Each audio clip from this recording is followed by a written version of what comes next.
بسم اللہ الرحمن الرحیم۔ شروع اللہ کے نام سے جو بڑا مہربان اور نہایت ہی رحم کرنے والا، ہزار جدت ترازیوں کے مزاج بدلا کرے زمانہ، مگر یقین رہے گا عامر مزاج باطل وہی پرانا۔ عروج سے بہرور نہ ہوگی کبھی حیات منافقانہ، زباں پہ اسلام کا وظیفہ مگر خیالات کافرانہ۔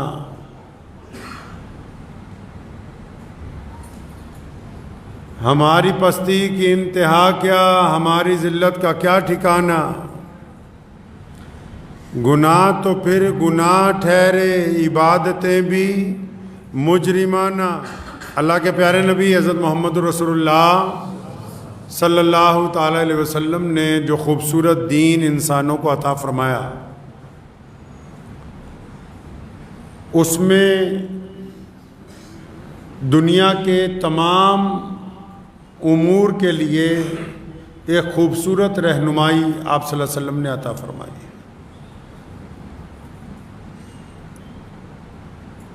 کہ زندگی کے کون سے شعبے میں، کون سے وقت میں، کون سے عمل میں کیا کرنا چاہیے۔ دنیا میں مسلمان پیارے نبی حضرت محمد رسول اللہ صلی اللہ تعالی وسلم کی اتباع کرتے ہیں، پیروی کرتے ہیں، اور دیگر قومیں جو ہیں ان کے مذہبی جو رہنما ہیں، انہوں نے بھی سماج کی جو ویوستھا ہے، معاشرے کے جو مسائل ہیں، ان کو زمین سے جڑ کے کیسے حل کیا جا سکتا ہے، اس کے اوپر گفتگو کی ہے۔ ایک معاملہ پچھلے کئی دہائیوں سے چلتا آ رہا ہے اور آج کل وہ سرخیوں میں ہے۔ اب اس کا ایک موضوع بن گیا پورے ملک میں کہ ایک مذہب کی بیٹیاں دوسرے مذہب کے لڑکوں کے ساتھ نکاح کرتی ہیں، شادی کرتی ہیں۔ یہ سارے معاملے کو الگ الگ مذاہب کے لوگ اپنے اپنے طریقے سے اٹھا رہے ہیں۔ کوئی سیاسی طور پر اس کو اٹھا رہا ہے، کوئی مذہبی طور پر اس کی گفتگو کر رہا ہے، کوئی سماجی طور پر اس کی گفتگو کر رہا ہے۔ اس مسئلے کو اٹھانے والوں کی نیتیں بھی الگ الگ ہیں، کوئی کچھ حاصل کرنا چاہتا ہے، کوئی کچھ حاصل کرنا چاہتا ہے۔ کوئی فلم بنا کے سماج کو کوئی پیغام دینا چاہتا ہے، تو کچھ لوگ اس کے مقابلے میں سوشل میڈیا کے اوپر اس کے خلاف اپنا رد عمل بتا کے اپنی قوم کو کچھ اور سمجھانا چاہتے ہیں۔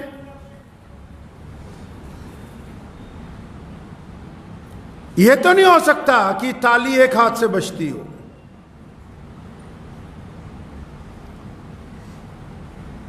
معاملہ ہے کیا؟ اتنی ایڈوانس دنیا ہے اور اس معاملے کے اوپر لوگ ایک دوسرے سے گفتگو کر رہے ہیں، ایک دوسرے کے مذہب کے متعلق اپنے دل میں برائی لے کے آتے ہیں۔ سوشل میڈیا نے بھی اور دوسرا جو الیکٹرانک میڈیا بھی ہے، اس نے بھی اس کو بڑا مدعا بنایا ہے۔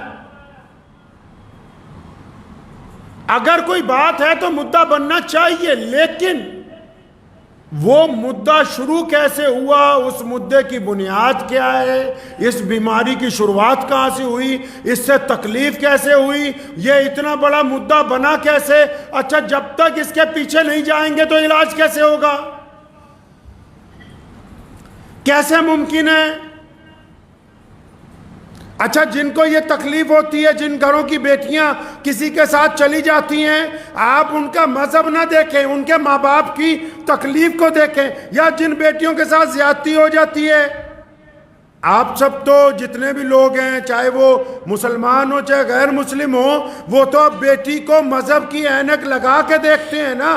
تو پیارے نبی حضرت محمد رسول اللہ صلی اللہ علیہ وسلم نے فرمایا کہ بیٹی تو بس بیٹی ہوتی ہے، چاہے وہ اپنی ہو یا پھر دشمن کی ہو، بیٹی صرف بیٹی ہوتی ہے، اس میں کوئی فرق نہیں کیا جا سکتا۔ میں مان لیتا ہوں کہ کچھ لوگ اس مدعے کو لے کے اسلام کو بدنام کرنا چاہتے ہیں، اور دوسری طرف مسلمانوں نے بھی سوشل میڈیا پہ زور لگایا کہ ہاں کہ ہماری بیٹیوں کے ساتھ بھی یہ زیادتی ہو رہی ہے، وہ دوسرے لوگوں کے اوپر الزام لگا رہے ہیں، وہ ان پہ لگا رہے ہیں۔ ارے دونوں حضرات جو ہیں کبھی یہ اطمینان سے یہ سوچتے ہیں کہ یہ معاملہ اس حد تک خراب کیوں ہے؟ ڈاکٹر کے پاس جاتے ہو دوائی لینے کی تو بڑی تمیز ہے،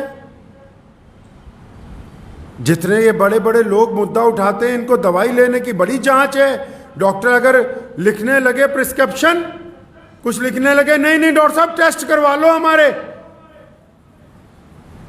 ہمارا ٹیسٹ کروا لو، ایک ٹیسٹ میں بیماری نہیں آتی، اچھا پھر اس کے اوپر والا بھی کراؤ، اس میں نہیں آئی پھر اوپر والا بھی کراؤ۔ کہتا ہے جتنے ٹیسٹ ہیں سارے ہی کروا دو تاکہ جسم میں جس حصے میں کوئی تکلیف ہو ہمیں پتہ لگ جائے، ہم اس کا علاج کروا لیں۔ اور پھر یہ بیٹیوں کا مدعا اتنا بڑا بنا، بیٹیوں کے ساتھ زیادتی ہوئی یا بیٹیوں کے ساتھ کوئی معاملہ پیش آیا اور یہ ایک دوسرے پر الزام لگانے لگے، کیا کوئی ٹیسٹ ہی نہیں کیا کہ مدعا بنا کیسے، تکلیف آئی کیسے، اس نوبت تک پہنچے کیسے، بیٹی نے گھر سے باہر پیر نکالا کیوں؟ یہ بات ہی نہیں کرتے۔ یہ بات کرتے ہو کہ بس فلاں مذہب والے خلاف ہیں، وہ دوسرے بات کرتے ہیں کہ فلاں مذہب والے خلاف ہیں، یہ بات ہی نہیں کرتے کہ بیٹی کو تکلیف کیسے ہوئی، اس کی عزت کیسے بحال ہوگی۔ اور اکثر اس بات کا ذکر میرے والد محترم شیر اسلام مولانا عبدالرحمن لدھیانوی رحمۃ اللہ علیہ فرمایا کرتے تھے کہ بیٹیوں کی تو پڑھائی کرنی ضروری ہے، لیکن بیٹیوں کے ساتھ ساتھ بیٹوں کو بھی تو بچا لو۔ جن گھروں میں زنا ہو جاتا ہے، جن گھروں کے اندر کوئی کسی کی بیٹی کے ساتھ بدماشی کرتا ہے، جن محلوں میں کوئی کسی کی بیٹی کو نکال کے لے جاتا ہے، جن محلوں میں کوئی کسی کی بیٹی کو چھیڑتا ہے، تو میں پہلے ان سے پوچھتا ہوں یہ جو درندگیاں ہوتی ہیں یا بیٹیوں کو جلا دیا جاتا ہے یا کوئی بیٹی کے ٹکڑے کر دیتا ہے، یہ جو درندے ہیں یہ کیا کسی باہر کے ملک سے امپورٹ ہو کر آ رہے ہیں یا کسی ودیشی طاقت نے ان کو یہاں بھیجا ہے؟ یہ جن پر مقدمے درج ہوتے ہیں یہ کیا آس پاس پڑوسی ملکوں سے آتے ہیں؟ یہ نوجوان کہاں پیدا ہوتے ہیں؟ کیا یہ اسی معاشرے میں جنم لینے والے وہ بیٹے نہیں ہیں جن کے ماں باپ نے ان کو بیٹیوں کی عزت اور تمیز ہی نہیں سکھائی؟ یہ کہاں سے آئے؟ یہ بھی تمہارے ہی گھروں میں، انہی محلوں میں، انہی مذہب کے ماننے والوں میں، چاہے وہ مسلمان ہو یا غیر مسلم ہو، اسی ملک کے اندر پیدا ہوئے جو بیٹیوں کے ساتھ زیادتی کرتے ہیں۔ یہ باہر سے نہیں آئے کہیں سے، بیماری کی بات ہی نہیں، الزام تراشی کی بات ہے، بیماری کی بات ہی نہیں، ایک دوسرے کے اوپر کیچڑ اچھالنے کی بات ہے۔ کبھی ان سے بھی پوچھو جو اس تکلیف میں مبتلا ہو گئے کہ بات کیا ہو گئی، بتاتے کیوں نہیں، کہتے کیوں نہیں؟ چاہے جس مرضی مذہب اور قوم کے ماننے والے، بتاتے کیوں نہیں کہ ہم نے نکاح کو، ہم نے شادی کو اتنا مہنگا کر دیا، ہم نے شادی اتنی بری بنا دی، ہم نے برادریوں کی دیواریں اتنی اونچی کر دی ہیں، ہم نے ذات پات کی اتنی لمبی خندق کھود دی ہے کہ بیٹیاں کھڑی اس پار دیکھتی ہیں کہ ہمارے ماں باپ کے پاس اگر اتنی دولت ہوگی تو ہمارا بیاہ ہوگا۔ بیٹیوں کو صاف نظر آ رہا ہے کہ یہاں تو سودے بازی ہو رہی ہے، یہاں شادیاں نہیں ہو رہی ہیں۔ سارا الزام لگانا چاہتے ہو بچوں پہ، اپنے گریبان میں کبھی جھانکیں گے ہی نہیں۔ مانتا ہوں رسول اللہ صلی اللہ علیہ وسلم نے کہا، اللہ نے قرآن میں کہا، شریعت نے کہا، دنیا کے تمام مذاہب نے کہا، ماں کے پیروں کے نیچے جنت ہے، باپ جنت کا دروازہ ہے۔ اور مان لیا ماں کے پیروں کے نیچے جنت ہے، باپ جنت کا دروازہ ہے، تو کیا ماں باپ کے لیے بچوں کی کوئی ذمہ داری عائد نہیں ہوتی؟ کیا ماں باپ کا یہ کام نہیں بنتا کہ بچوں کو اپنی چھاتی سے لگا کے رکھیں؟ کیا ماں باپ کی یہ ذمہ داری نہیں کہ بچوں کو اپنا دوست بنائیں؟ کیا تمہارے پاس وقت ہے آج اپنے ان بیٹیوں سے، اپنے ان بیٹوں سے بات کرنے کے لیے؟ آپ کے پاس وقت ہی نہیں ہے۔ آپ کے پاس بعد میں رونے کا وقت ہے، آپ کے پاس بعد میں لکیر پیٹنے کا وقت ہے، آپ کے پاس اپنی بیٹیوں اور بیٹوں کے لیے وقت نہیں ہے۔ صبح کو بچے اسکول جاتے ہیں، خاص کر جو شہروں میں لوگ رہتے ہیں، ماڈرن ماں سوچتی ہے بڑھیا ہے، جلدی اسکول بھیجو، ٹائم پہ بھیجو، چھٹی نہیں ہونی چاہیے، 8 گھنٹے ٹینشن فری رہوں۔ اسکول سے آ گئے، فٹافٹ کھلاؤ پلاؤ، تیار ہو جاؤ ٹیوشن کے لیے۔ ٹیوشن سے آ گئے، بس فٹافٹ کوئی سامان وامان خریدنا تو خرید لو، رات کو ٹائم پہ سونا ہے۔ اتوار کے دن باہر گھومنا ہے، اور رات کو جو 3-4 گھنٹے بچ گئے، آج سے 20 سال پہلے ایک بیماری آ گئی تھی جس کو ٹیلی ویژن کہتے تھے، وہ گھر میں لگا ہوتا تھا۔ اب جو وقت بچتا تھا، باپ بھی مردے کی طرح اس کے سامنے بیٹھا ہے، ماں بھی بیٹھی ہے، دادا بھی بیٹھا ہے، دادی بھی بیٹھی ہے، پوتے بھی بیٹھے، پوتیاں بھی بیٹھے، اب سب الوؤں کی طرح اس کو دیکھ رہے ہیں۔ اب اس کی جگہ موبائل نے لے لی ہے، ایک ہی کمرے میں بیٹھے ہو، ایک ہی لابی میں بیٹھے ہو، ایک ہی صحن میں بیٹھے ہو، اپنے اپنے موبائل پر، اپنے اپنے واٹس ایپ پر۔ یہ پتہ ہی نہیں کہ دائیں ماں بیٹھی ہے یا باپ بیٹھا ہے، باپ کو ہی پتہ نہیں کہ میں نے اپنی بیٹی سے کچھ پوچھنا ہے، بیٹے سے کچھ پوچھنا ہے، ٹائم ہی نہیں ہے۔ رات کے 2 بجے تک اس مصیبت سے فارغ ہوتے ہیں اور اس کے بعد سو جاتے ہیں، کیونکہ ہمارے پاس وقت نہیں ہے آپس میں بات کرنے کے لیے۔ ہاں الزام لگائیں گے کہ ہماری بیٹی کو فلاں لے گیا، ہمارے بیٹے کو فلاں نے ورگلا دیا، الزام لگانے کے لیے ٹائم ہے۔ بچوں کے پاس ان کی ضروریات پوچھنے کا، وہ اگر کوئی سوال کرتے ہیں تو ڈانٹ دیا جائے، آگے سے چپ ہو جاؤ۔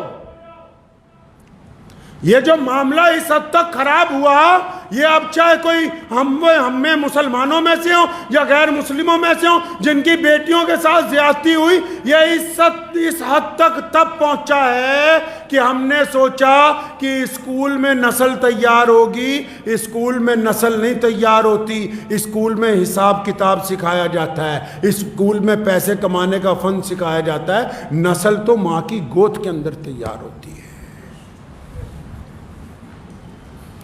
نسل تو دادا دادی کی گفتگو میں تیار ہوتی ہے، نسل تو باپ کے کندھوں پر تیار ہوتی ہے۔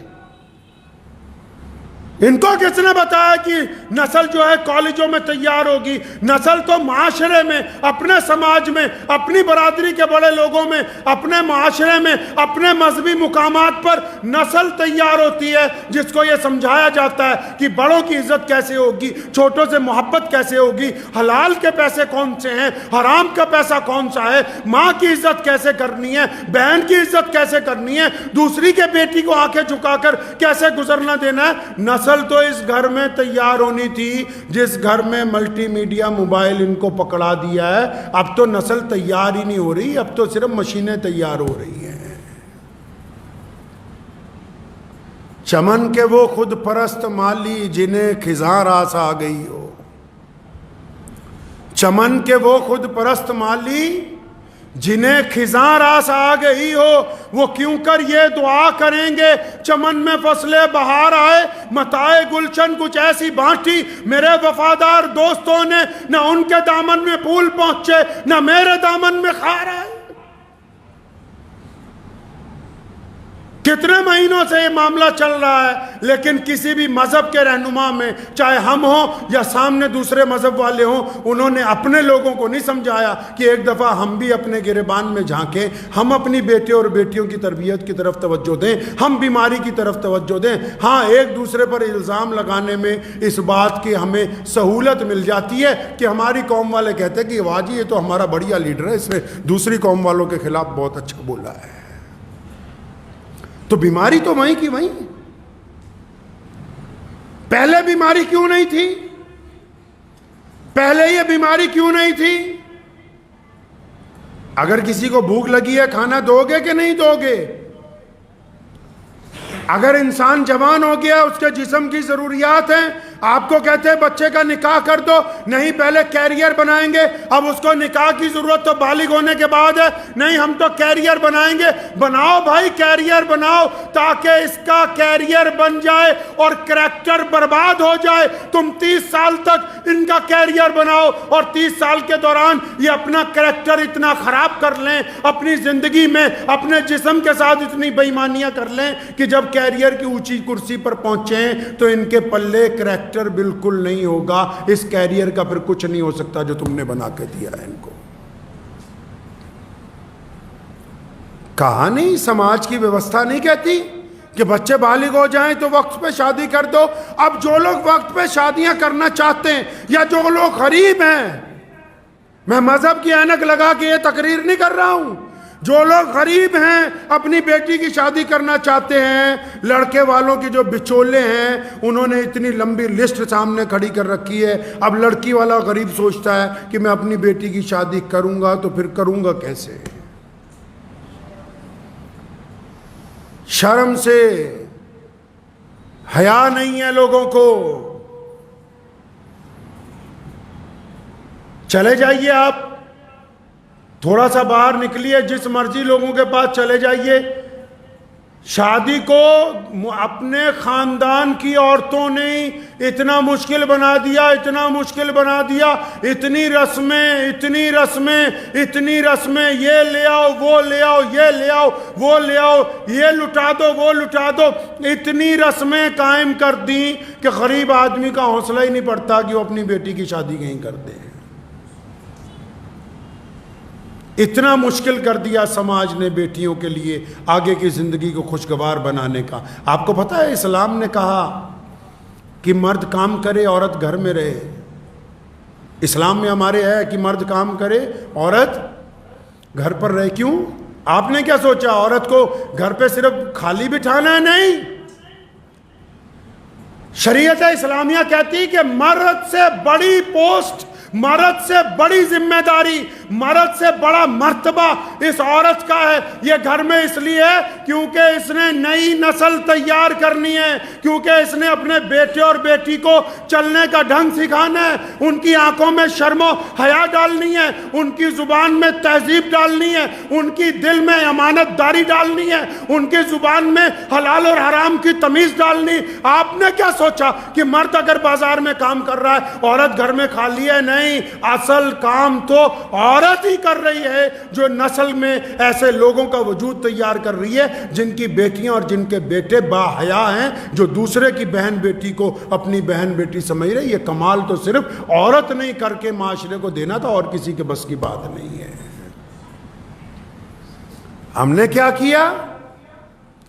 ہم نے کہا نہیں، ایک صاحب کہنے لگے ہم نے تو صرف 31 باراتی بلائے، اچھا لگتا سنت طریقے سے شادی کی؟ نہیں، جو 31 بلائے تھے 31 کے 31 کو ماروتی گاڑیوں کی ایک ایک چابی دی ہے۔ کیا کل قیامت کے دن تمہارا گریبان پکڑا نہیں جائے گا؟ دہیج کے موٹر سائیکل پہ بیٹھ کے تقریر کرنے سے کچھ نہیں ہونے والا، مال گھر میں لے کے لوگوں کی اصلاح نہیں ہونے والی، بچولیوں کو بار بار کہہ کے کہ 4 چکے کی گاڑی ہو 2 چکے کی گاڑی ہو۔ یہ جو برادری کی دیواریں کھڑی کی ہے نا بیٹیوں کے آگے بیٹوں کے آگے، یہ جو خندق کھودی ہے لوگوں نے اس ملک میں، نکاح کو شادی کو مشکل کر دیا۔ اب جب نکاح مشکل ہو جائے گا، شادی مشکل ہو جائے گی، تو زنا عام ہو جائے گا، عیاشی عام ہو جائے گی، بدماشی عام ہو جائے گی۔ کیوں؟ جب جائز طریقے تک پہنچی نہیں۔ آپ نے سنا ہوگا اسلامی قانون، وہ کہتے ہیں اگر کوئی چوری کر دے اس کا ہاتھ کاٹ دو۔ سنی ہے بات کبھی کہ اگر مسلمانوں کے ملک میں اسلامی شریعت کا جہاں نفاذ ہے، اگر کوئی چوری کرے تو اس کا ہاتھ کاٹ دو، لیکن پوری بات نہیں سنی۔ اگر چوری کرنے والے کے گواہ یہ کہیں کہ اس نے روٹی کے لیے چوری کی ہے، یہ بھوکا ہے، اس کے گھر میں بھوک ہے، اس کے پاس کام نہیں ہے، اس کے تن پر کپڑے پورے نہیں ہیں، اس نے چوری اس لیے کی کہ دکاندار بڑھیا سامان سجا کے بیٹھے، اس کے پاس کھانے کے لیے پیسے نہیں، تو پھر وہ قاضی اس بات کا اختیار رکھتا ہے کہ اس علاقے کے ذمہ دار کو، اس علاقے کے سرکاری عہدیدار کو، اس علاقے کے بڑے کو، اس علاقے کے چودھری کو، اس علاقے کے صدر کو بلائے اور اس کا ہاتھ کاٹ دے کہ تو نے یہ کیوں نہیں دیکھا کہ تیرے علاقے میں کوئی بھوکا ہے اور اس کو بھوک کی وجہ سے چوری کرنی پڑی۔ صرف چور کا نہیں ہاتھ کاٹا جاتا، ذمہ دار کا بھی ہاتھ ساتھ میں کاٹا جاتا ہے۔ چور کا ہاتھ نہیں کاٹا جاتا اسلام میں۔ جو روٹی کے لیے چوری کریں، لکھا ہے امارت شریعہ نے اپنے فضائل میں، اپنے مقدموں میں، کہ اگر کوئی بندہ کھانے کے لیے چوری کر دے اس کا ہاتھ نہیں کاٹ سکتے، اس کا کاٹو جس کو تم نے صدر بنایا، جس کو تم نے پردھان بنایا، جس کو تم نے وزارت دی ہے، جس کو تم نے ووٹیں ڈالی، اس کو بلا کے لاؤ، اس کو پوچھو کہ یہ کیوں ہمارے علاقے میں اتنے لوگ جھگیوں میں رہ رہے ہیں، کیوں اتنے لوگ غریب ہیں، اس کو پوچھو کہ ان کو روزگار کیوں نہیں ملا۔ اس کا ہاتھ کاٹنا چاہیے جس کی وجہ سے لوگ جو ہیں چوری کرنے کے اوپر مجبور ہوئے۔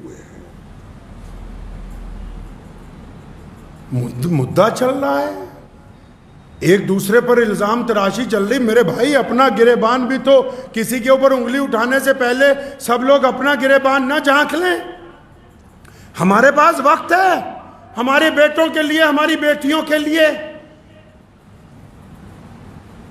بچپن سے ایک بات ہم لوگوں نے نوٹ کی، والد محترم شرع اسلام مولانا حبیب الرحمن لدھیانوی رحمۃ اللہ علیہ بڑی فراخ دلی کے ساتھ اپنے تمام بچوں کو اور اپنے دوستوں کے بچوں کو بھی بڑی خاموشی سے کئی بار بلاتے ہوئے، یار میں تو تمہارا دوست ہوں، اگر کہیں تمہاری بات بن گئی ہو، اگر کہیں تم تعلق پیدا کرنا چاہتے ہو، اپنے دوست کو بتاؤ نا، ہم بنا معاملہ خراب کیے صحیح کر دیں گے۔ ہم نے تو کہا نہیں، یہ لٹھ پکڑا ہوا ہے ہاتھ میں، جو بعد میں لکیر پیٹنے کے کام آئے گا۔ ہم نہیں سنتے کسی کی، ہم نے تو کہا الزام تراشی کریں گے۔ ایک صاحب مجھے ملے ہمارے پڑوسی صوبوں میں، ان کی بیٹی کی شادی تھی تو مجھے فون آیا، بڑے پریشان تھے۔ میں کیا بات ہوگی کہ لڑکے والے کہتے ہیں کہ نقد 4-5 لاکھ روپیہ دو گے تب بارات لے کے آئیں گے۔ میں جہاں کی بات کر رہا ہوں وہ لوگ سمجھ گئے ہوں گے کہ نقد پیسے لاؤ گے تو بارات آئے گی۔ اب جن لوگوں نے اپنی بیٹیوں کے آگے خندق کھود رکھی ہو، ان کو کیا حق ہے یہ کہنے کا کہ ہماری بیٹی فلاں کے ساتھ چلی گئی؟ کیا انہوں نے کبھی اپنے کارناموں پر غور نہیں کیا؟ کیا کبھی اپنے گریبان میں جھانک کر نہیں دیکھا؟ کیا کبھی اپنے بچوں کو وقت نہیں دیا؟ میاں صاحب نسل کو تیار کیجئے اپنے گھر کے اندر، اپنے گھر کو وقت دیجئے۔ یہ جن لوگوں کے لیے ہم وقت صرف کر رہے ہیں یہ کام نہیں آنے والے، انہوں نے قبر تے بھی نہیں جانا۔